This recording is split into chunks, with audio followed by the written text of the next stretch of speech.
Imagine walking through a long, dark hallway. You've knocked on every door. Some never opened. Some opened just to hurt you. Others led nowhere but disappointment. You've prayed until your voice cracked. You've waited until your heart grew tired. You've believed even when your faith wavered beneath the weight of uncertainty. And just when you're about to turn back, something divine stirs in the unseen. Something begins to shift. There is a silence that comes before the move of God. A stillness that feels like abandonment but is actually alignment. You think nothing is happening, but heaven is in motion. You feel forgotten, but God has never been closer. The moment right before breakthrough often looks like the moment of greatest despair. But don't be deceived by what you see, because everything is about to shift, and one move from God will rewrite your entire story. This is not the end, it is the turning point. The wilderness is not your final destination. The Red Sea didn't stop Moses. The lion's den didn't devour Daniel. The cross didn't defeat Jesus. In every moment where it looked like darkness won, God had a move that no one saw coming. That's the nature of divine intervention. It often appears after you've exhausted your strength, so that you know it wasn't you who did it. It was God, and only God. You may be surrounded by impossibilities. The report says no, the door says locked, the people say it's over. But heaven says, watch me, because all it takes is one divine decision, one divine encounter, one shift in the spiritual realm that unravels years of pain, delays, betrayal, and struggle. When God decides to move, He doesn't need permission, He doesn't need logic, He doesn't even need time, because He created it. And when that moment arrives, not even the gates of hell can stop what He's about to release into your life. Ask yourself this: why has the enemy been fighting you so hard lately? Why the sudden heaviness, the confusion, the doubts? Because darkness always trembles before divine movement. Hell knows something is coming before you do. That's why it tries to discourage you, distract you, and destroy your hope. But hear this: if the battle has intensified, it's not a sign of defeat, it's a sign of incoming victory. Now lean in, listen closely, because this next part is not just encouragement, it's revelation. You're not waiting on luck, you're not stuck, you're not forgotten. You're positioned, you're hidden for protection. And now, you are on the brink. Yes, the very edge of transformation. Everything is about to shift. And it won't happen slowly. It will be sudden, it will be shocking, and it will be undeniably God. When He moves, the enemy will be silenced. When He moves, your tears will be vindicated. When He moves, the blessings that were delayed will be delivered. And when He moves, every closed door, every betrayal, every heartbreak will make sense. Not because it didn't hurt, but because it led you here, to this moment, to this divine unveiling.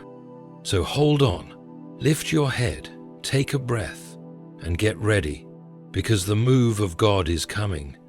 Not because you earned it, but because you endured. Because you trusted when it didn't make sense.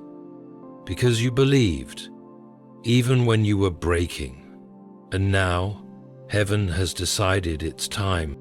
Before God shifts your life into alignment with His greater purpose, He often permits a season of divine shaking. And at first glance, this shaking feels like chaos. It feels like everything is falling apart. You lose people you thought would always stand by your side. Opportunities dry up. Doors you were counting on slam shut. Familiar comfort zones turn cold and unfamiliar. And if you don't understand the nature of divine transitions, you may believe you're being punished or abandoned. But in truth, God is cleaning house. Think of a tree that's preparing for a new season. Before it can bloom, it must shed. The branches must let go of what's dead, diseased, or no longer serving its future growth. And the shaking? That's the wind heaven sends to speed the process. The same principle applies to your life. You cannot carry old mindsets into a new season. You cannot walk into the fullness of God's promise with relationships that drain your purpose. You cannot access elevation while dragging weights that were never yours to carry. So God, in His wisdom, begins to remove them, not because He wants to hurt you, but because He wants to prepare you. This shaking doesn't just affect what's around you, it also targets what's inside of you. He shakes your pride, your doubt, your fear of rejection, your need for validation. He shakes the places in you where idols were quietly growing, the people you relied on too much, the habits you used to escape, the false identities you built to survive. And when they begin to fall apart, it feels like your life is unraveling. But what's really happening is divine exposure. God is showing you what was never truly secure. He is stripping you down to truth so He can rebuild on solid ground. It is in the shaking that you discover what can be shaken and what cannot. Hebrews 12:27 says, "The removing of what can be shaken, that is, created things, so that what cannot be shaken may remain." That means God will allow temporary structures to collapse so that eternal truths can be revealed. He will allow the dismantling of things you once leaned on so that you can finally lean on Him. This process is never comfortable, and it's not meant to be. The shaking breaks attachments. It interrupts patterns, it purifies, and when it ends, you will look around and see that some people are gone. Some dreams have died, some familiar things have faded, but what remains will be stronger, truer, and rooted in something far deeper than what you had before. You are not being destroyed. You are being prepared for the shift. And what cannot go with you, no matter how attached you were, must be left behind. There's a sacred misunderstanding that often comes in moments of pain. The belief that you are being punished, that your unanswered prayers, your loneliness, your closed doors are signs that God is angry with you or has turned His face away. But this is not punishment. This is placement. This is divine positioning disguised as hardship. You are not being buried. You are being planted. Sometimes, God removes you from places not because you were wrong, but because they were too small. He separates you not because you were unworthy, but because He's about to take you somewhere that demands a different environment, a higher standard, a clearer heart. And before He brings the shift, He repositions you. Sometimes in isolation, sometimes in obscurity, sometimes in what feels like exile, so that when the door opens, you are aligned to walk through it without resistance. God does this gently sometimes, but often He does it through pain, through the betrayal you didn't expect, the job loss that shattered your plans, the friendship that suddenly vanished, the silence you couldn't explain. And you wonder, God, did I do something wrong? But that question reveals our tendency to misunderstand God's discipline for His wrath. You are not being punished. You are being refined and relocated by divine hands. In Scripture, Joseph's journey from the pit to the palace was not a punishment. Being sold by his brothers, wrongly imprisoned and forgotten by men, was the process of positioning. God used every injustice as a step on the ladder to destiny. Had he remained comfortable in his father's house, he never would have been in place to interpret Pharaoh's dream and save nations. The pain was the path. The shift could not happen without the discomfort. And the same is true for you. God will often take you out of rooms where you were celebrated, not to punish you, but to protect you from stagnation. He will close doors not to punish your ambition, but to align your ambition with His timing. He will delay answers not to frustrate you, but to develop in you the maturity required to carry what's coming. If you could see the blueprint God is working from, your confusion would turn into worship. The people who left weren't meant for the destination. The plans that failed were never going to sustain your future. The heartbreak that shook you was the very thing that rerouted you toward a higher purpose. God's hand may sometimes feel harsh, but it is always healing. The shift you've prayed for is coming, and everything you're going through right now is the holy process of positioning. Delay is a word we often despise. It interrupts our plans, tests our patience, and challenges our trust in the unseen. In a world of instant gratification, waiting feels like punishment. But in the kingdom of God, delay is never wasted time. It is purposeful preparation. While we're pacing with anxiety, heaven is arranging what we cannot yet see. What feels like a cruel pause is often the kindest mercy God can offer. You must understand this. God is not in a hurry. He exists outside of time and is not pressured by our clocks. What we call delay, He calls design. He is a master builder, not a quick fixer. When He intends to shift your life in a powerful way, He begins by preparing your soul for the weight of what's coming. If God answered every prayer the moment we asked, many of those blessings would crush us. Not because they were bad, but because we weren't yet ready to carry them. Take the example of David. Anointed as king while still a shepherd, he did not step into the throne immediately. Years passed. He faced rejection, danger, exile. At times it must have seemed to him that the promise had expired. But those years were not wasted. In the wilderness, he learned how to lead, how to seek God's voice, how to endure hardship. The throne was not taken from him. It was being reserved for the man he was still becoming. So it is with you. You've prayed, you've fasted, you've wept, and still the breakthrough hasn't come. The door remains closed. The healing hasn't arrived. The opportunity stays distant.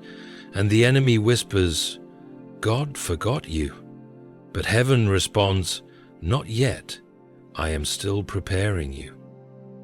What God has prepared for you is too great to be rushed. There are hidden things that must be refined. There are pieces of your character that must be developed. There are relationships that must be realigned.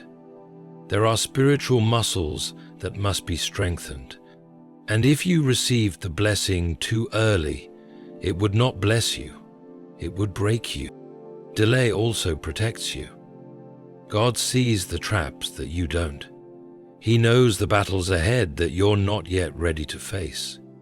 And in His mercy, He holds you back until you are fully equipped.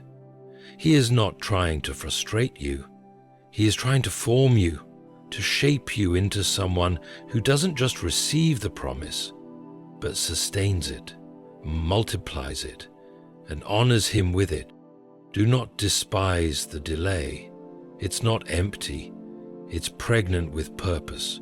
Heaven is preparing both you and what's coming for the moment you collide, and when that appointed time arrives, the shift will happen so suddenly you'll understand why it took so long. Every moment of waiting will become a testimony, and every delay will prove it was never denial, it was divine preparation. There are seasons where heaven goes quiet. You pray and hear nothing. You seek and find no sign. You cry out, but the response is silence. These moments feel like abandonment. You wonder if you've done something wrong, if God has turned away, if your voice has somehow gotten lost in the chaos of the world. But silence is not absence. It is often God's most sacred form of presence. In the same way a teacher is silent during a test, God often grows silent during critical moments of your spiritual journey. Not because He has left, but because He is watching, because He is trusting what He has placed inside you. The silence isn't a void, it's an invitation to go deeper, to trust not in the noise of confirmation, but in the quietness of faith.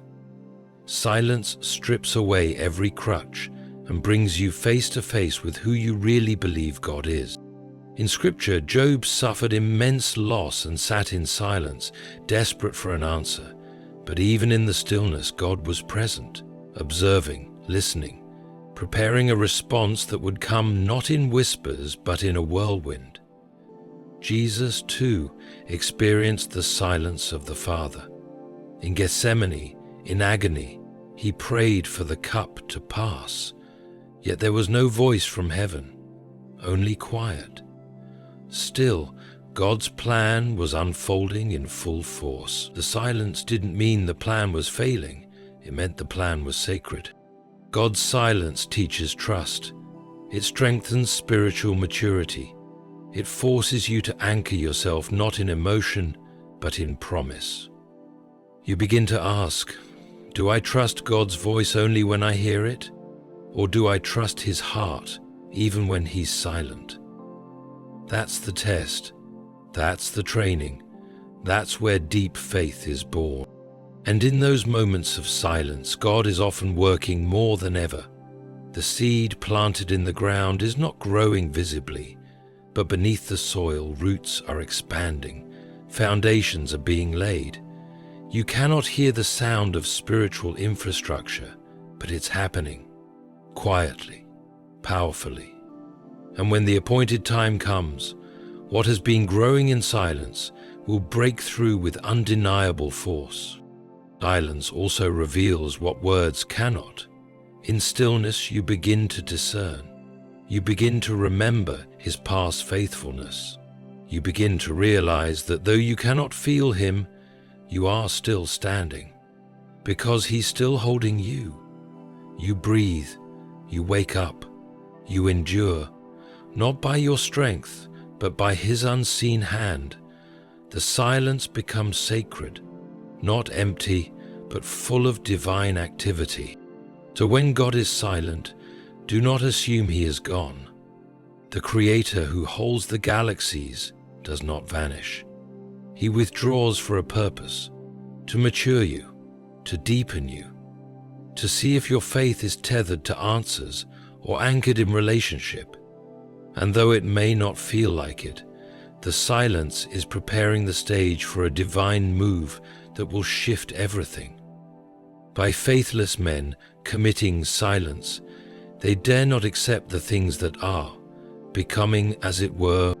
We are conditioned to associate validation with numbers, with crowds, applause, recognition, and collective agreement.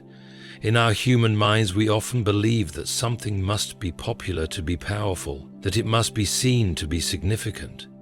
But God's greatest moves are rarely public at first. They are personal, quiet, hidden, and they do not require a crowd. They require your faith. When God begins to shift the landscape of your life, He doesn't need a panel of opinions. He doesn't wait for the crowd to cheer you on. He doesn't need you to be surrounded by friends who understand the calling. In fact, more often than not, He will remove the crowd before the breakthrough. Why?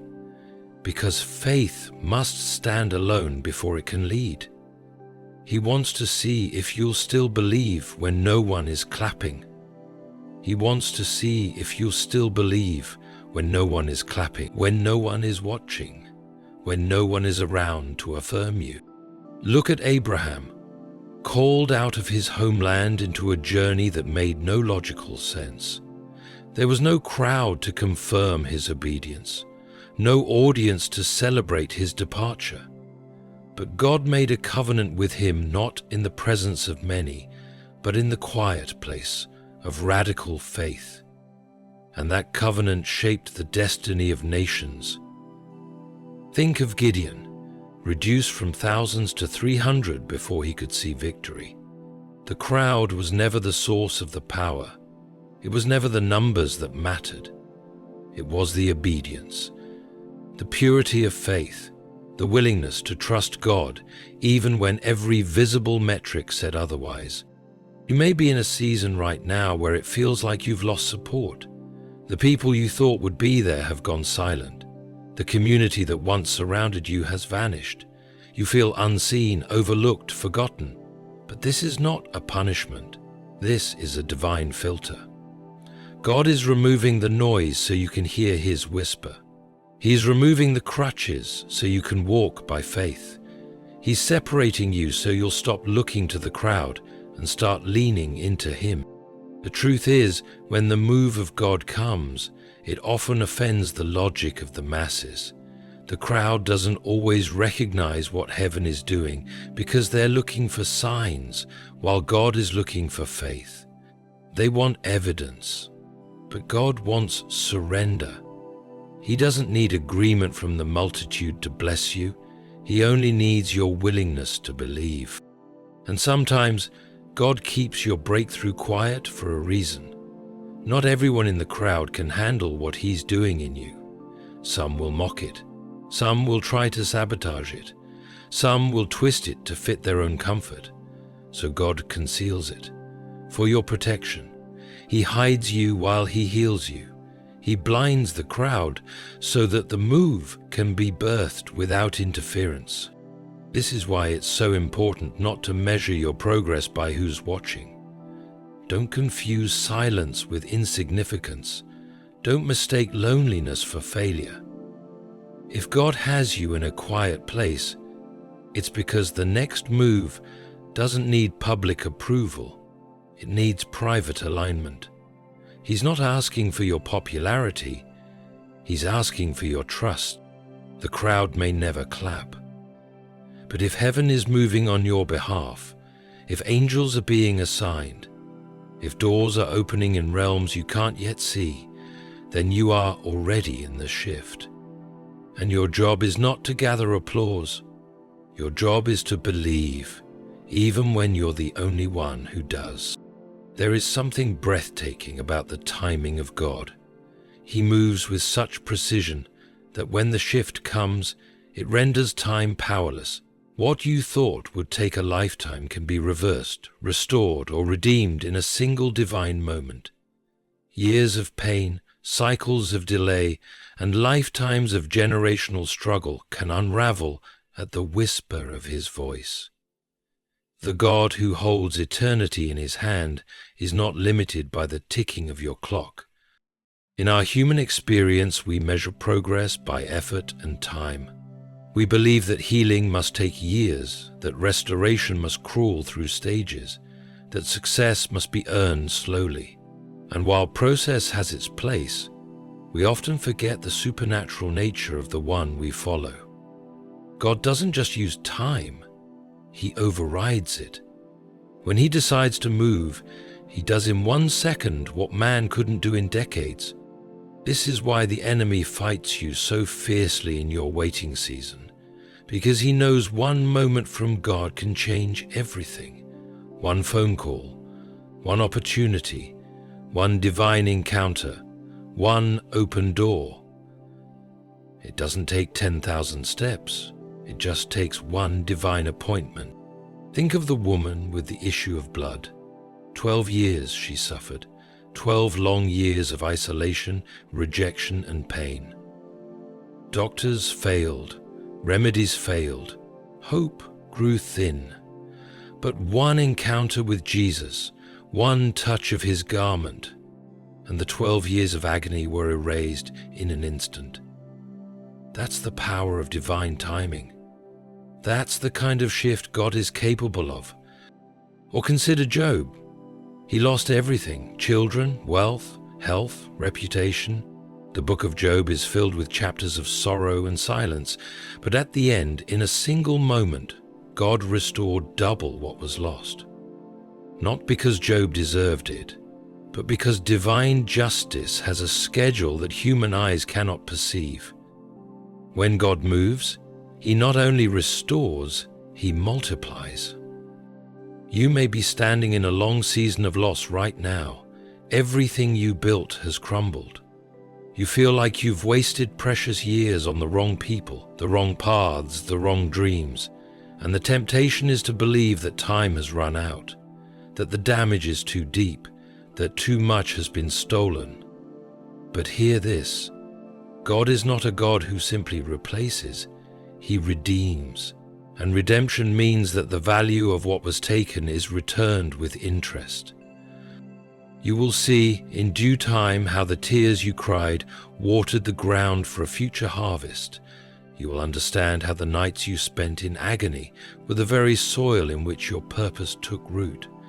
And when the shift comes, because it will come, it will not ask for permission.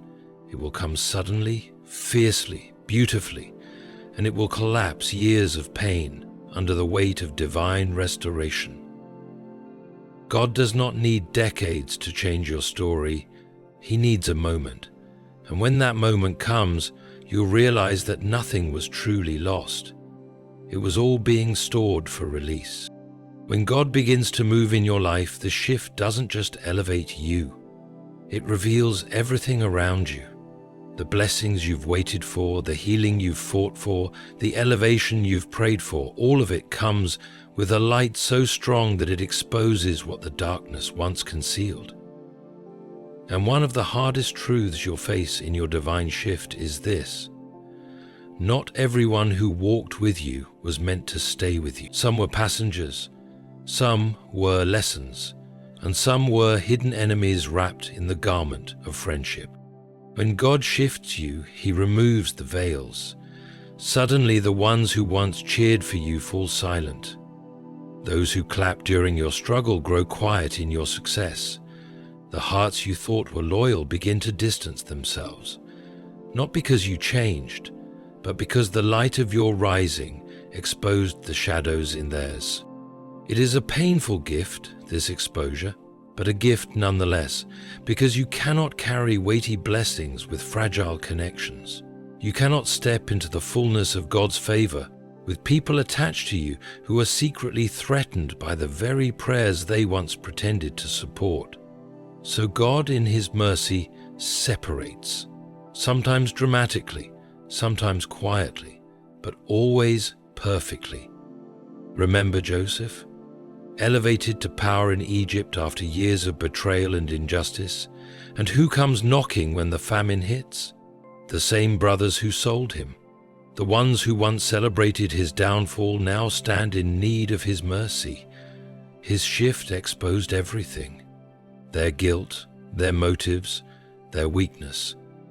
But it also revealed Joseph's heart, healed, transformed, anchored in God, not in revenge.